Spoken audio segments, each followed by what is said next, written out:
गांव के कच्चे रास्ते पर एक पुराना सा मकान था जिसका लकड़ी का दरवाजा वक्त के बोझ से झुक चुका था और उस पर पीतल का एक जंग आलूद ताला लटका रहता था। उस घर में बीजी अपने 2 बेटों और एक बेटी के साथ रहती थी। बरसों पहले शोहर का साया सर से उठ चुका था और पीछे एक ही चीज रह गई थी, एक लोहे का पुराना संदूक।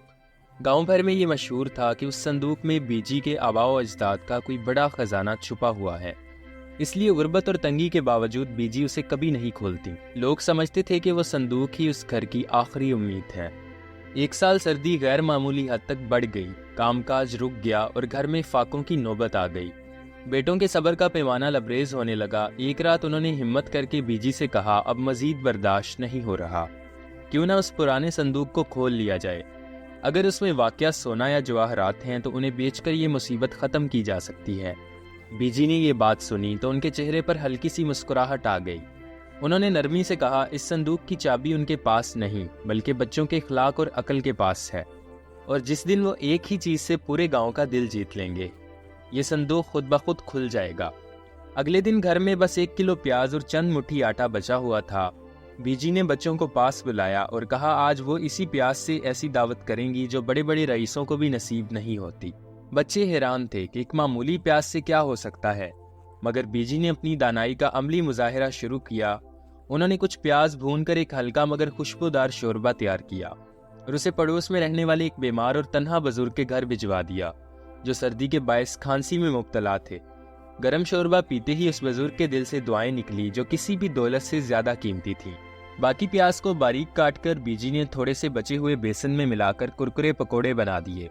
बच्चों के लिए किसी शाही नाश्ते से कम न थे और उनके चेहरों पर कई दिन बाद खुशी लौट आई। कुछ प्याज को कूटकर उसमें हरी मिर्च और नींबू शामिल करके ऐसी चटनी बनाई गई जिसने सूखी रोटी को भी लजीज बना दिया।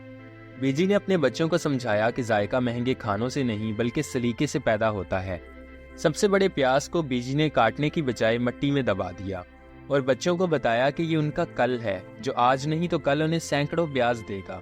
ये सबक था, हर चीज आज ही खत्म नहीं करनी चाहिए बल्कि मुस्तकबिल के लिए भी कुछ बचा के रखना चाहिए। आखिर में उन्होंने थोड़े से आटे में प्याज का गोदा मिलाकर मिसी रोटियां बनाई जिन्हें सबने मिलकर शुक्र के साथ खाया। उस 1 किलो प्याज ने एक ही दिन में घर का पेट भी भर दिया, पड़ोसी की मदद भी हो गई और आने वाले कल की उम्मीद भी बंध गई। जब रात हुई और सब इत्मीनान से लेट गए तो बेटों को अचानक एहसास हुआ कि बीजी ने किसी तरह एक मामूली चीज से कई बड़े काम लिए। बड़े बेटे ने आहिस्ता से कहा, अब उन्हें समझ आ गई है कि असल खजाना अकल है, अब वो संदूक खोल देना चाहिए। बीजी ने खामोशी से ताला खोला। जब संदूक का ढक्कन उठा तो बच्चे हैरत से देखते रह गए। अंदर ना सोना था ना चांदी, बस एक छोटा सा आईना रखा था। बीजी ने कहा, इस आईने में खुद को देखो, तुम ही मेरा बड़ा असल खजाना हो। ये संदूक इसलिए बंद रखा था ताकि तुम्हें ये गुमान ना हो कि बाहर से कोई मौजज़ा आएगा और तुम्हारी गुर्बत खत्म कर देगा। असल मौजज़ा तो तुम्हारे अंदर है, तुम्हारी मेहनत और तुम्हारी अकल में। बेटे ये सुनकर रो पड़े और उन्हें समझ आ गया कि गुर्बत हकीकत में एक वहम है। असल गरीब वो होता है जिसका जहन सोचना छोड़ दे। उस दिन के बाद उस घर ने पीछे मुड़कर नहीं देखा। वो प्याज जो बीजी ने मिट्टी में बोया था वक्त के साथ एक लहलहाते खेत में बदल गया। इस कहानी ने उन्हें सिखा दिया कि कम वसाइल में अकल का इस्तेमाल, शुक्रगुजारी, दूसरों को साथ शामिल करना और मुस्तकबिल की मंसूबा बंदी ही असल दौलत है।